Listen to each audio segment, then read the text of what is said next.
Okay, thank you everyone for clicking on this video, and thank you for again giving me time to give you a lecture regarding reading and writing. And I hope na matulungan ko kayo sa topic na to, sa subject na to, because I will be making a series of lessons regarding reading and writing because hindi nga na to natapos last semester. Okay, so for today we'll be studying how to determine textual evidence. Paano mo malalaman na iyon ang mga ebidensya sa loob ng teksto na iyong binabasa o sa iyong article na binabasa. So, let's do this.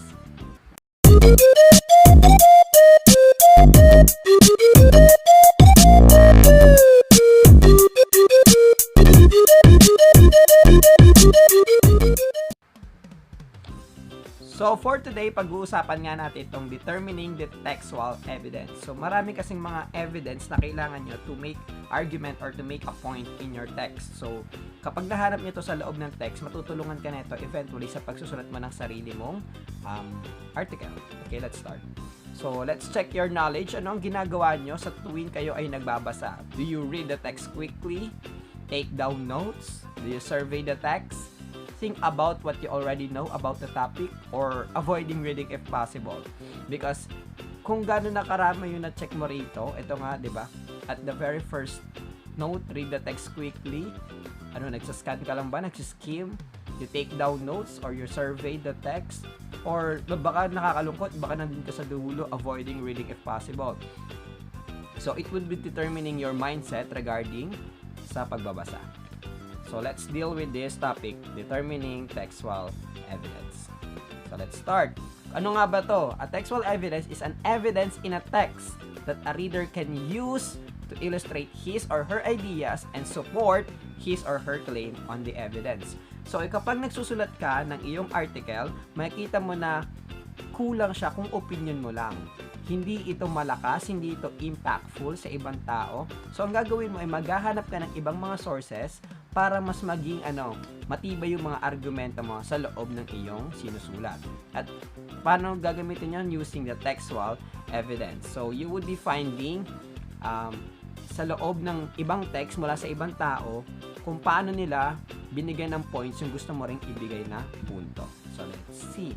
Ano yon? Evidence can be a quotation, a paraphrase of a quote, or even the explicit and implicit information given in the material. Ano yon?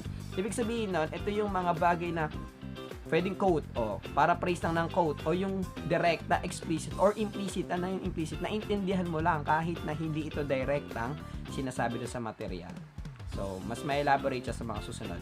So, let's see here in types of textual evidence, paano nga ba siya makikita. So, this is, okay, ang unang-una is referencing. This is the act of mentioning someone or something like an event or action in the text. If you use this type of textual evidence, you are acknowledging the source and are allowing your readers to trace where you got your proof to support your point. Paano ka nag-refer sa ibang tao? Tingnan natin sa example. Okay, some referencing styles may be as simple as quoting the page, di ba? Kinote mo lang yung page ng libro. Or title the source, yung title nung mismo kinuha mo. O minsan yung pangalan lang ng author doon sa material na gagamitin mo. So, tingnan natin na example. So, sinabi dito, this is clear when Marsault attends his mother's funeral. The Stranger by Albert Camus. So, using this, makikita mo na binigyan ng emphasize yung yung mother's funeral using the book entitled The Stranger by Albert Camus. Pag sinabi sa second example naman natin, in the Song of Solomon, so nakita nyo naka-italic siya because i-reference mo nga doon sa title mismo ng libro or article na sinulat ng ibang tao. In the Song of Solomon by Toni Morrison, the evidence was clear when he flew over the sea. So, pinapakita dito na may ebidensya talaga kasi ito ay hinango mismo dun sa binasa niya, which yung title nga ay Song of Solomon by Toni Morrison. So, ito naman, tingnan niyo rin. In interracial generation, we are who we are. Diba? Yun yung title. So, nag-mention naman niya yung sino nagsulat nun. Darrell Strickland describes the plight of a mixed race individual who can find no category on forms such as census to describe their particular background. So, napakasimple lang, napakahaba nung sulat. However, kinuha niya lang yung main points and then sinabi niya yung main point or main points and then also referencing it to directly to the author himself. So, ganyan ang paggagawa ng referencing. So, another one is Strickland tells the story of Minty Nelson, a 27-year-old Seattle University employee and student whose encounter with census worker epitomizes the identity battle faced constantly by multiracial people. So, paano naman nagkaroon dito ng mention o nag-reference? So, yung story of Minty Nelson. So, from that, direct na nakita natin na minention or reference yung mismong kwento na yun. Okay, paano naman mag-paraphrase? Kapag paraphrase, it is a rewriting an author or someone else's work using your own words without losing the original idea of the text. It may be shorter or longer than the original. Although nga, pag nag-referencing ka, ginagamit mo rin itong paraphrasing, pero si referencing mas direct to the point, yung main point lang talaga.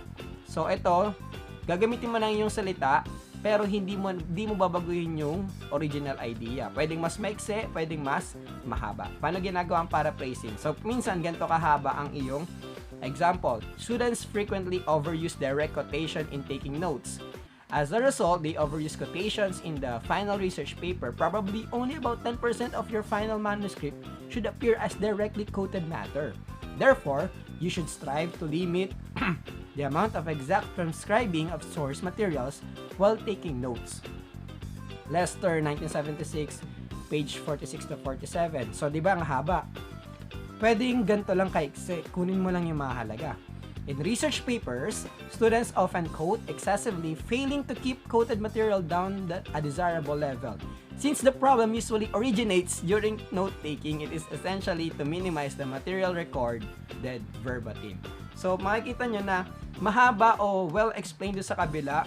However, nakuha mo naman yung main point niya, which is yung pagka-quote nga excessively na parang wala ka nang isinulat. Okay? Na lahat na lang kinote mo, 'di ba? So, mas pinaiksi niya dun sa paraphrase. Only getting the main points from the article before. Okay, summarizing. Paano ka magsa-summarize? So, pangatlo na tayo, which is summarizing. Summarizing is stating the essential ideas together in few words. This may be in a sentence or in a paragraph. So, tingnan natin paano ginagawa ng summary. Students frequently overuse direct. So, ganun nga, katulad ng sinabi ko kanina. Pag sinamarize mo yan, di ba? Students should take just few notes in direct quotation from sources to help minimize the amount of quoted material in a research paper. Napakaiksi lang.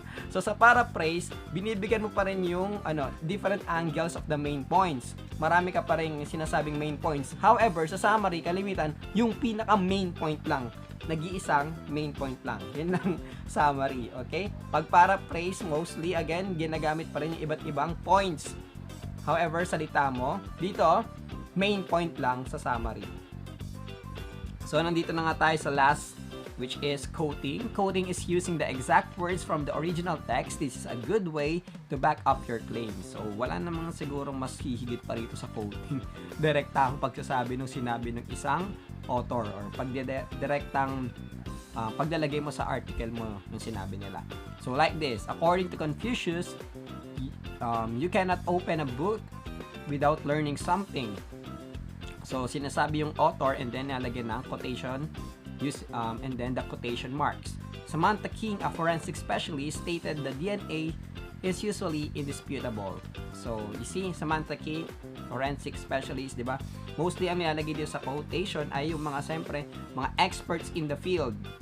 Paano mo pa tatalunin ang mga taong nag-spend ng halos number of decades sa pag-aaral ng mga bagay-bagay, and then sinasabi mo yung natuklasan nila mula sa mga bagay na yun, o yung stand nila regarding sa bagay na pinaglalaban mo rin sa ngayon. So, that's all for our lesson for today. So that's all for our lesson for today. Again, thank you for clicking to our video and I hope na matulungan ka nito sa reading and writing lessons mo. Also to your English for academic and professional purposes subject. And kindly subscribe to our channel for you to be updated for more lesson videos na i-upload ko dito sa channel. Again, thank you so much. God bless everyone. Bye-bye.